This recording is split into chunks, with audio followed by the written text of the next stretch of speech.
Hey guys, James here. How are y'all? I'm with Homebrew Happy Hour if you don't know already, and I thought I would show you guys the difference between the three automated mashing systems that we have available through K-Connection. It's real simple, going to go through it real quick, so I'm not going to go to try to talk over your head, get technical and all that.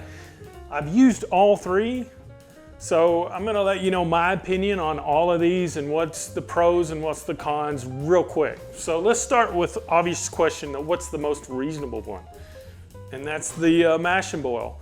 Now I like the mash and boil because it's cheap, guys. It's $2.99. And I don't think you can get any cheaper than that. There's one big drawback to it, actually two, but the biggest one is it does not have a pump, but I've got a fix for that. I went online, Amazon to be specific, and I bought this little pump. Now this pump is for recirculation for solar hot water heaters. It's pretty powerful considering how small it is. So what I did was I used a little piece of silicone hose and then just used it to recirculate through a little nozzle that you can get on Amazon as well. It's a great cheap way of having recirculation for this machine.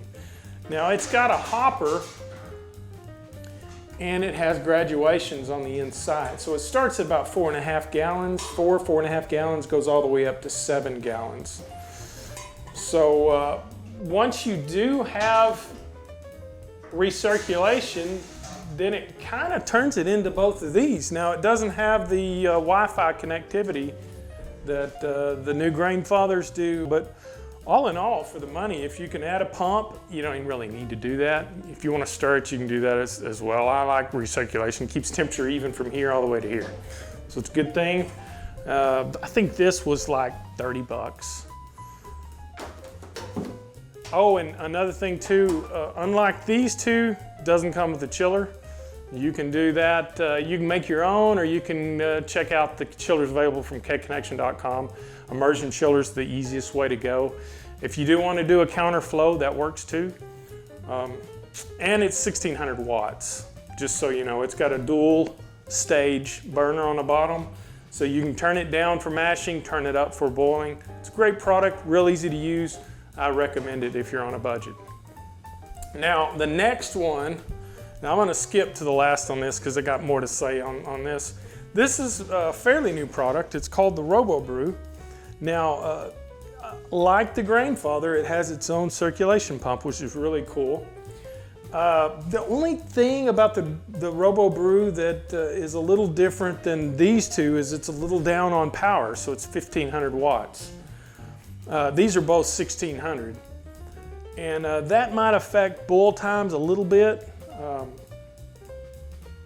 To me, it's really not a big deal. You know, you're going to get there boiling eventually. It does come with a chiller. Now the chiller is an immersion chiller. It's stainless steel. Whoops, a little water on it. Works real good. It's real effective, and I like the fact that when you put it in here, it sets. So you don't have to worry about if you get a regular immersion chiller, everybody knows that they have the inlet and the outlet. And they're really not designed for a all-in-one system like this is, but I like that. It's real simple. You have a clear in and out, real simple to use. It's a great product. It's we started off, this is the most economical. Then we've got the Robobrew, and then of course the Grainfather and price range. So you can find these on sale. K-Connection has them on their website. I'm not really sure the current price right now, but it's it's kind of between these two right here. Great product, love it. Wish it had just a little bit more power, but other than that, it's a good product. Now, you're probably wondering why this thing looks like it's been rolled down a hill.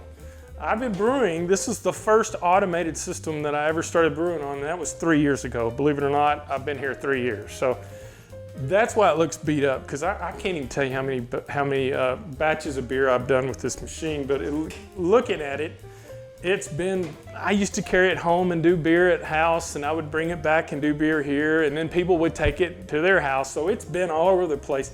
These things are bulletproof. Now, this was the first design, so the new ones now have the Wi-Fi controller. and you can download the app on your phone, and it's real simple. They have a community online that you can log into, and you can swap recipes, and I think the Robobrew can do the same thing, but they both have delayed starting. All three of them do.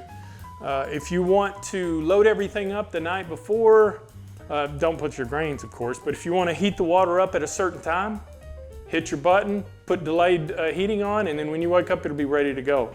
Real cool function. The Grainfather, of course, has a pump, and it's got a basket. Now, the Grainfather I know these all look the same, but the Grainfather has the capability, and I think because the basket's deeper, it'll do 20 pounds of grain. So if you're wanting a higher gravity beer, this would be your machine.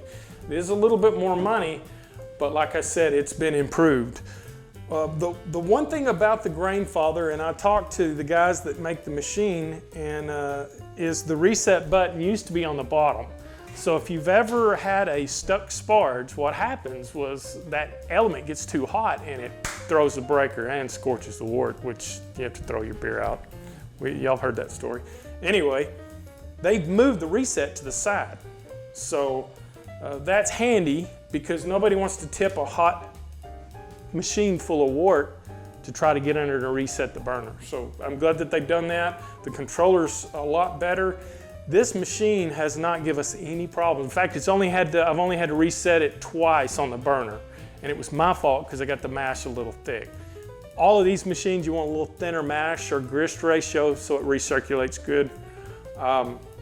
If you've got the means, in my opinion, this is the Mac Daddy. This is the one you want. Nothing wrong with the Robobrew. It's good, it's great, a little low on power. This has the power and the volume if you want to do higher gravity beers. So all three of these are real easy to operate, no problem. They have pretty good tech support online. They have recipes that you can pull up. There's videos everywhere, just like this one. If you want to see how it's done, you can watch a video on YouTube. That's actually what I did the first time before I used this one. But I like all three, and it turns you into a really good brewer for not a lot of money.